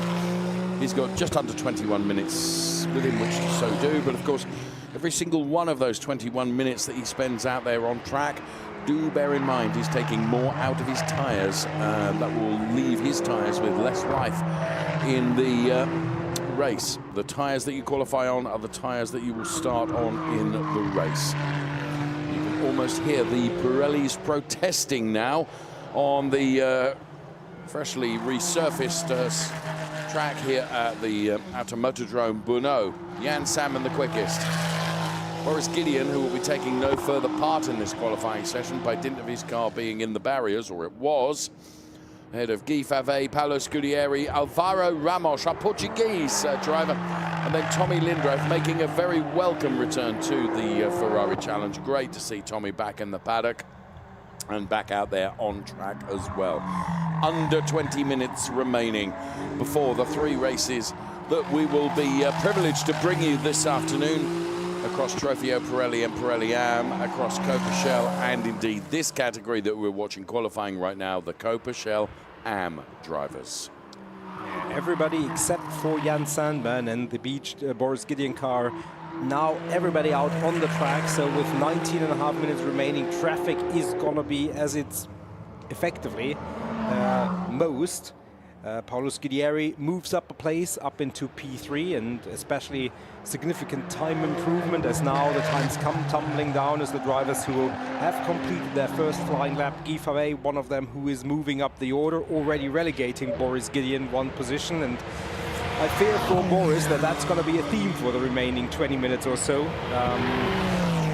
Sven Schirmer, we talked about his exploits, his P2 in the race at Hockenheim, and the mix of momentary disappointment and pride among his driver coaches, because definitely Sven Schirmer has shown a lot of pace already this season and a significant step up even from last year's performance. So Sven's certainly one of the drivers who holds that championship lead, not by fluke or any luck. It's well deserved, and currently P6 for Sven for the time being, as he goes down, still downwards, spiraling through that Brno circuit. First sector, well, says it all, purple, and by almost a full second. So while he's relegated to P7 by another driver, don't expect that to be the status quo for much longer. You can see drivers jostling for position as they try and find space on the tarmac. And Jan Sandman making his way out on track now. Just saw his car leave the pit lane, which was a view we had from our lofty commentary position here in the Brno circuit, as Sven Schirmer continues his quest to get a time that's going to be better than the 1:59.723, and at the moment he's on course to do that. Sven Schirmer on something of a mission in the blue and yellow Ferrari 296 Challenge car. So rounding the final turn, he will head towards the timing beam, and it will be a time that elevates him from P9 to P1. And he's immediately pushed back down to P2 by Guy Favet, who has gone quickest. The margin 7/100ths between Guy Favet and Sven Schirmer. And, well, the honor that the 175 driver had was literally for a second or two before Guy Favet put it back to P1. All of which means that Jan Sandman, who was the quickest right at the beginning of the session, he now finds himself in P4. He is out on an installation lap as we speak, as Alwamer goes to P3. We knew it was all going to come as every car got out there on track by dint of the fact the session was suspended when Boris Gideon's car made contact with the barriers. So Alwamer then, the Go Motorsport Engstler driver, currently P3. Sven Schirmer is P2. Guy Favet is P1. Now, what someone like Jan Sandman is going to find perhaps a little tricky now is navigating his way through traffic, Nico. Yeah, definitely for everybody. I mean, everybody who is still in this session is out there. Guy Favet, he put it on P1, but he has to contend with traffic, as does Alois Meyer and everybody else effectively, but the times are now coming down. Almost everybody on a purple or blue, so personal or overall best sectors, and finding the space and the traffic. And you can see Sven Schirmer, he just let the other drivers by, absolutely. And he is slowing down to give himself track space ahead of him. And that's where the team comes in. They will tell their drivers, you know, hold off, you're not on the flying lap, just settle down. If you know, take 10 more seconds on that sector, you will have empty track space probably ahead of you. So that's all part of the strategy, and that's where it is a team game. Guy Favet just came into the pits, which leaves Alois Meyer now on his own in this patch of the track. There is Jan Sandman, you said it, P1 momentarily down to P6, but half time on this session, 15 minutes exactly remaining, as Jan Sandman climbs up towards starting another flying lap. Yes, and his cumulative time is down. I mean, his sector 1 was not as impressive as he would like it to be. He dragged it all back in sector 2, which meant the S2 box got colored purple. And now we can tell you from the cumulative time so far, he is quicker than Guy Favet. So this is a new P1 for Jan Sandman with a 1:58.753. In the end, Nico, 4/10. Yeah, and you'd arguably, as you say, arguably there was 2 sectors. Yeah, there was more time to be found in sector 1, but Jan Sandman proving the confidence and the speed that he had already last time. Now, this is a driver that should be challenging that time. Yeah, absolutely. I mean, those two were the protagonists for most of the races in Hockenheim. Jan Sandman and this man, Andreas Koenig. Living in Munich, the Austrian P5 for the time being, and sector colors to his liking. Personal best, overall best. One more turn to do, out onto the start-finish straight. It's not a long way to the timing line. The best time for now is a 1:58.753. Andreas König makes the clock stop not quite there, but in the vicinity. Yep. P2 for the moment. Needs to find 2/10, doesn't he? I'm sure he'll be able to do that, says he. It's easy for us to talk about it. It's less easy for the drivers to go out there and do it. Here is Shintaro Akatsu, the Onico Reporter Corsa Ram driver, who's currently 7th fastest. The order as we speak is Sandman from Koenig, and then Fave, it's Schirmer, Mir, Frascaro, Akatsu, Scudieri, Toniella, Shibata, Lindroff, Gideon, Komarov, and Alvaro Ramos, rounding out the 14 drivers out there for qualifying. Well, there are actually only 13 drivers that will be out there actively qualifying, because Boris Gideon's car was damaged with a coming together as Shintaro Akatsu goes to P6 right now. Guy Fave has seen the times tumbling down. He's coming back out of the pit lane, and here is Norikatsu Shibata. Great to see Norikatsu. And there you can see how he managed to save the car, but not before distributing a little bit of gravel just where you don't want it on that double apex turn. No, absolutely. Not a lot of gratitudes will be extended by the other drivers, but you know, it's the same for everybody now. Germana Toniella currently in P9, but 2 sector times which very much match the livery color of her 296 challenge, light blue. Not implying that the car will turn purple if she's quicker, but anyway, good match. And the P3 fastest. Good. is very, very good time from her. And the Reporter Corsa Ram team engineering her and her car, very happy about that, including Manuela Gostner, her teammate. Yes, very much so. There is Andreas König, P2 for the moment. Can he make it a 1? Oh, it's getting closer. Edging closer and closer, and that just shows you how competitive and how evenly matched this championship and this category is. There is Andreas Koenig's driver coach, and that is Giacomo Altoe, Nico, who knows a thing or two about pedaling a Ferrari challenge car. Yeah. The man you labeled the strangler earlier in our programs. I don't know that I used that word. In fact, I know I didn't. Jan Sandman, he is on P1. He is going again, putting a stranglehold, if you will, on this session, or at least trying to. And trying to improve even more, just having gone past the Alvaro Ramos car. And I don't know if that hampered his progress. It did. But it's still a very, very good time. Still showing he's on an improvement trajectory. Forgive me for saying this. This qualifying session is really entertaining, because we are seeing drivers that we wouldn't ordinarily suggest are going to be right up there, that are right up there. And they are the likes of Germana Toniella and Guy Fave, and drivers that are perhaps arguably out of position. Sven Schirmer, for example. Sven is nowhere near the front of the grid at the moment. He's P5, and Yeah. I wouldn't have expected that. Yeah, absolutely. And the fact that everybody is now putting in really, really quick times, obviously the worst news for Boris Gideon, who is defenseless and has been dropped effectively all the way down into P13. And Yep. that's going to be a very, very interesting race, to put a positive spin on it for Well, him. he can certainly overtake, as we both know. Absolutely, but he'll have to do it to salvage something from this race in his championship quest. There is Paolo Scudieri. Where is he in the champion? Well, in the standings, currently in P9. That's not going to be satisfactory for Paolo, who's very much a gentleman, but he's also very much an ambitious race driver. Very And much so. P9 is not on his invitation list for his Christmas. I can tell you that. Sven Schirmer, P5. We put the time for him, our championship leader, on the screen for you, but it's Paolo Scudieri who will hit the timing line but a few moments. Sector times and colors don't necessarily indicate he's on a massive improvement, and no, even though the final sector was better, didn't change from P9.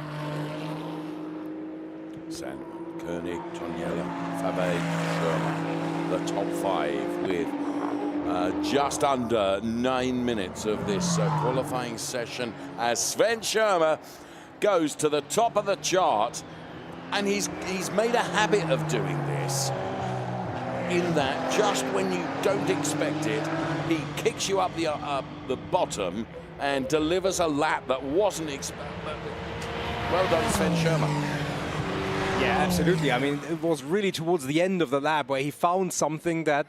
You found a rocket button. Yeah, he found something that nobody knew was even missing and improved dramatically. And It's Andrea Gagliardini and Blancardi behind him. Both of them saying about time, you know, because they'll never be satisfied. yeah, absolutely. I mean, I think it begs the question of who's responsible for success and failure if you have two driver coaches. Well, none of that matters right now because it's only about distributing success for Sven Schirmer for the moment. Shintaro Akatsu. Salmon's had a track limit lap taken away. Yeah. Germano Toniella still in a very, very strong P4. Really good job. So it's Schirmer, Salmon, Koenig, Toniella, Fave, Shibata. They are the top 6 at the moment. Yeah. Germano Toniella doing really impressive, really impressive. Yeah, Norikatsu Shibata also with a very good first sector, personal best, and trying to attack for the front 2 rows potentially.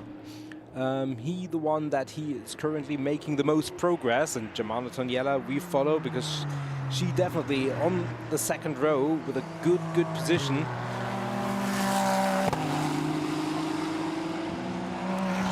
Shibata's going to have Sven Schirmer for company. Sven makes way and does not impede the 110 car, Nico. Good gentlemanly driving there. Yeah, and I think the second sector, even though it's just colored gray, was still a very, very good one. Only a 1/10.5 off the pole time through 2 sectors, and that means P6 might become something better. Indeed, it is a P4. Well done to the guys in the OB van who bring you all these wonderful pictures, and you may just use this opportunity to just thank everybody involved in the production, from the guys on the cameras, in the pit lane, and obviously in the OB van, and great work. Van is, I always feel, is such a disparaging word. It's a truck.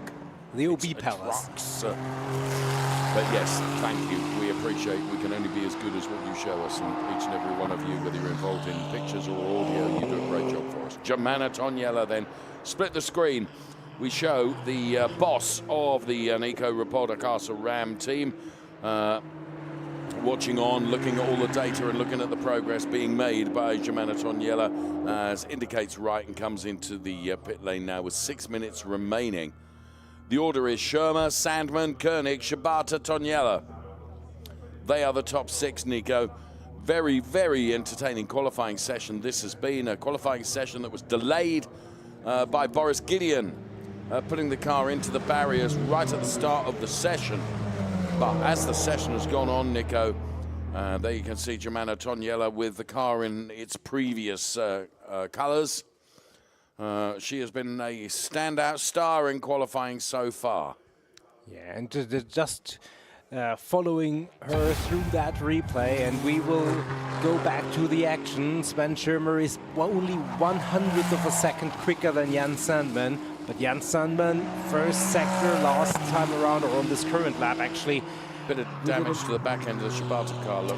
Yeah, absolutely. There is Sven Schirmer, who's a provisional pole setter, but that pole time is being challenged, not by Shibata currently, but by Jan Sandman, this driver whose first sector was a personal best on, not necessarily, but the combined through 2 sectors is half a second quicker. So this is the challenge for pole position. So Sven Schirmer's place at the top may be under threat right now from the Kessel Racing driver Jan Sandman, who heads for home to break the timing beam, and Jan Sandman does go P1 by half a second, as you predicted, Nico. 4/10 quicker than Sven Schirmer, 7/10 quicker than Andreas Koenig. So those drivers, are they going to respond? I would suspect that with 4.5 minutes remaining, I'm not convinced. Look at the darkening clouds overhead as well. I'm not convinced Schirmer will come out again. We can see from one of our RF cameras that's down in the pit lane that Sven Schirmer's door is open. As we look at Norikatsu Shibata, And Norikatsu Shibata then, how did he, is this where the, that will be where the damage was caused to the back end of the car. Thank you. That tells the story of that. I can tell you that Sven Schirmer is getting out of the car. He's not going to respond to the Jan Sandman time. Germana Toniella is out of the car and being congratulated by Manuel Agosta. Here is Pino Frascaro, who is P8 and improving. Yeah, indeed, and he is still in that second sector, still the downhill part as we take a look at the Farge speed cam. As he's in that screw section of the circuit, and now he's starting to climb again in that attempt and quest to get up the hill as quickly as possible. P8 for Pino Frascaro, not a disaster, but not where he would like it to be at the end of this session. Pino was fairly quick in the free practice yesterday and had some good pace, especially in Hockenheim recently. So, can he do something about P8 on this lap? We've got 2 minutes 40 seconds, so he's got potentially 2 more laps. This lap not an improvement, although it's fairly on par where he was previously. Just as we switched to Pino Frascaro, Andreas Koenig started another lap. So to answer your previous questions of who can do something about maybe Jan Sandman's pole time, Andreas Koenig would be one who would certainly love to move up the order. First sector, not bad, but not necessarily able to challenge for Jan Sandman's time. Here we can see Tommy Lindroth. Tommy down there, P12, making his return to racing, and delighted that he's back in the number 127 car. Tommy Lindroth then has been an ever-present in the Ferrari Challenge. Currently P12, he'll be hoping to improve upon that. It's Jan Sandman, Sven Schirmer, Andreas Koenig at the moment, but both Jan Sandman and Sven Schirmer have completed their sessions. They're not out anymore. It is Andreas Koenig, and we also have Norikatsu Shibata still out on track. So too Guy Fave, Awamer, Shintaro Akatsu, Pino Frascaro, Alexei Komarov, Tommy Lindroth.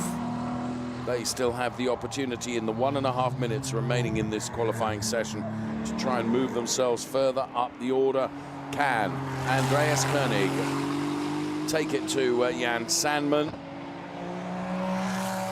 As we continue with Tommy Lindroth then. P12 for Tommy, driving for Go Motorsport Baron Racing Team. And as I say, it's a delight to welcome Tommy Lindroth back to racing as he's about to put another lap in the book then and complete that one. He will be able to do one more should he so desire. And desireth, I believe he do. As around he goes. Jan Sandman then feels pretty comfortable and is certainly not going to go again. And congratulated there by Fons Skeltermar, which is nice to see. Of course, a Kessel Racing teammate. And here we can see the 180 car, which is being driven well by Awamer for Go Motorsport Engstler. The Engstler name, of course, synonymous with success in motor racing. And here is Andreas Koenig. This is his last opportunity. Yeah. And the first sector was a personal best from Andreas Koenig. Now, he's got to be very careful to make sure that he keeps it within the white lines, because track limits here are being policed with a rod of iron. As we see the ML Ferrari Racing Team then on their pit wall, keeping an eye on everything that he's doing. Giacomo Altoe encouraging his driver. Sector 2 was better than anyone. Andreas Koenig is chasing down this P1 from Jan Sandman. Can he do it? With one turn to do, he's heading towards the timing line now. He's going to break the beam, and it's P2. He improved 1 place, but he was still a 10th down on Jan Sandman. And Giacomo Altoe, you can see there, he felt he had it in him, and by merely a 10th, they will both be starting on the front row of the grid, which promises much and will deliver the same, I feel sure. Yeah, I mean, Jan Sandman and Andreas Koenig on the same row. Whoa. Well, cue the music. That's going to be a good one. Sven Schirmer, our championship leader, relegated at the last minute, last second to the second row. This is only going to spice up the championship and the action even more. We get a replay of the Andreas Koenig valiant effort here in the closing stages as the checkered flag was already out. It was good for an improvement, it wasn't good for pole position, and that extra point will go the way of Jan Sandman. Because remember, you get a point for pole position in class. And as you can see, already a goodly number of spectators in the grandstand, and we expect even more, obviously, for the races. We're only about 2.5 hours away from the first race to start, which is going to be Copper Shell, and our Shell Am drivers will put the closing touches on the day. Weather conditions may be altogether different when it comes to the racing. In the meantime, then, take a super slow-mo shot of the Kessel driver that's put it on pole position for Ferrari Challenge Copper Shell Am. That is Jan Sandman. He did it in style. We'll bring you the full classification of our Shell Am qualifying in just moments from now. Bear in mind the session was interrupted, if you will, by Boris Gideon finding the barriers and placing his car rather awkwardly into them, which meant the session was suspended with a red flag. But at the end of qualifying, this is the result. Jan Sandman, P1. Andreas Koenig, P2. Sven Schirmer, P3. Norikatsu Shibata, P4. What a couple of rows that's going to be. Ahead of Germana Toniella, Guy Favre, Alwamer, Shintaro Akatsu. Then it was Pino Frascaro, Paolo Scudieri. Ahead of Alexei Komarov, Tommy Lindroth, Boris Gideon, and Alvaro Ramos. The Copper Shell Am race is going to be spectacular this afternoon. Make sure you join us for that. From qualifying from the Automotodrome Brno, we're done for the moment. Thank you for watching. Goodbye.